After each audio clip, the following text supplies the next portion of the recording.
When I designed my treatment system, my vow has always been to stay open to new things. And of course, if your success rate is not 100%, that is something that haunts me personally. And so I'm always looking for new cutting-edge treatments. And one of the most amazing ones I have found to date is the Neuromuscular ReEducation. Interesting story how I found it. One of my patients was going through treatment. She had CRPS in her wrist. I told her that she couldn't go back to yoga. She was an athlete. And that's not what she wanted to hear. And honestly, it's not really what I wanted to tell her, because I wanted her to have the life she had before, but I also didn't want the CRPS to come back. And so she went home and came back for a wellness visit, and she said, look at what I can do with my wrist. And she could pick up the heaviest objects. She had strength in that wrist. She was back to being an athlete, and I was blown away by that. And I wanted to know everything about that treatment. And so we made it part of our system.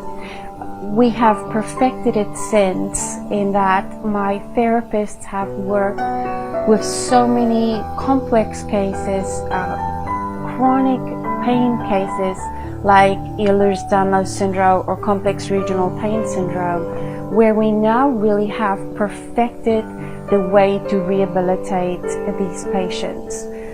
I always picture my different treatment systems as pillars. And all those pillars support what I'm doing, because it's a mighty task to take a patient who is suicidal or in severe daily pain that doesn't want to live anymore, or doesn't have a good quality life, and try to get that person better all by yourself. So when I have these pillars and these staff members helping me together, we just make this amazing team. And I see neuromuscular re-education as one of the biggest pillars in what we're doing here. Did you drink last night? Mm-hmm. Ate well today? Yes. How much water? 50 ounces. Ready? Yeah.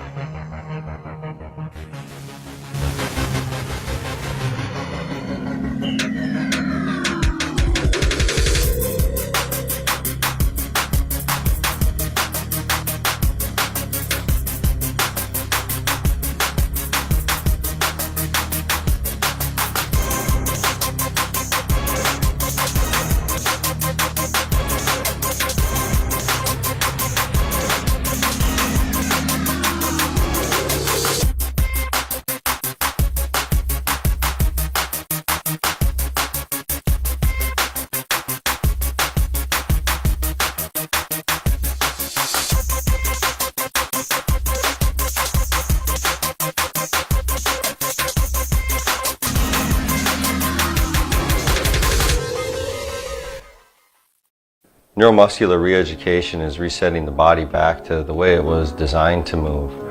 Muscles turning on at specific times, absorbing force, transferring force to the areas that need to turn on to allow movement to occur. Turning muscles back on that have maybe through time been trained to do other things, compensate, and then we're kind of using things that aren't designed for the specific task. And it could be as simple as, just making a fist and having pain in your wrist. Why is that pain there? Neuromuscular re-education is going to identify the origin of why there's pain, not necessarily treat the symptoms of pain, but why the symptom is occurring. A typical session that I have with a patient is really getting to know the person first. I need to understand where they're coming from. I need to understand what affects them, because people come in with pain, so I need to understand their pain. I need to understand what makes their pain better, what makes their pain worse, what they've done in the past. Two people could come in and could have the exact same symptoms, maybe diagnosed with the same condition, have it for the same amount of time, like on a piece of paper they are the same person with a different name. But when we actually start to look at the symptoms they have, everything seems the same. But mentally, they're coming from a different place. So we have to take that compensation pattern into account. So we have two people come in, they look totally the same, they have the same limp, whatever, but This one person has been dealing with their pain maybe through a lot of medication. This other person's been dealing with their pain through a lot of meditation, right? So no two people can be treated the same even though they've been diagnosed with the same disorder, present the same. I see each patient as a puzzle, and each patient puzzle is unique. And so not everybody is going to need the same tool. Not everything is going to work for everybody.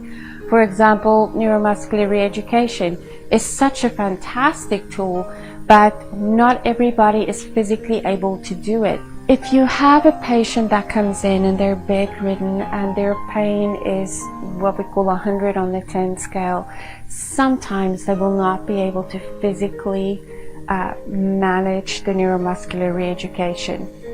But I want to stress, if you have complex regional pain syndrome or severe pain and you're watching this, everybody watches our videos and think, I can't do that. I won't ever be able to do that. This is not for me. And that is not true. Some of our more severe cases come in, they're in wheelchairs. I'm thinking right now of Lauren.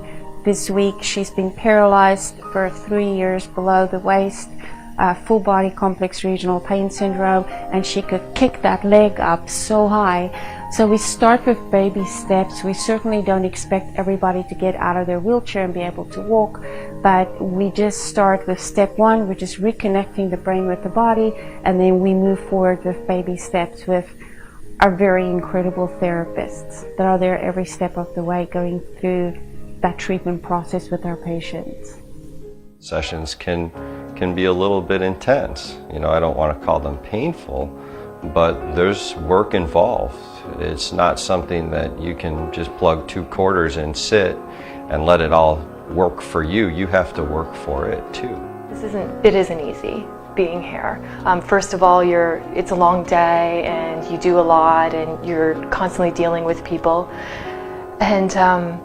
And the gains you get, you may not feel them right away, but because we're getting to the origin of why the person is where they are, or why feeling the way you are, it does take a little bit longer. But when you leave here, like, you're not leaving here guarded.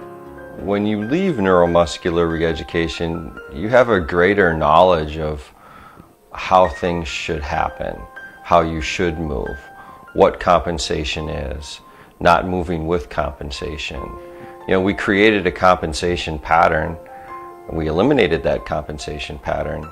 There's nothing to say that we can't recreate that compensation pattern, but it's going to be very difficult for somebody too, being that, number 1, that compensation pattern is no longer present, but number 2, the knowledge with why we were able to eliminate it. Being healthy, being well, is more than absence of pain. It is strength. It is confidence.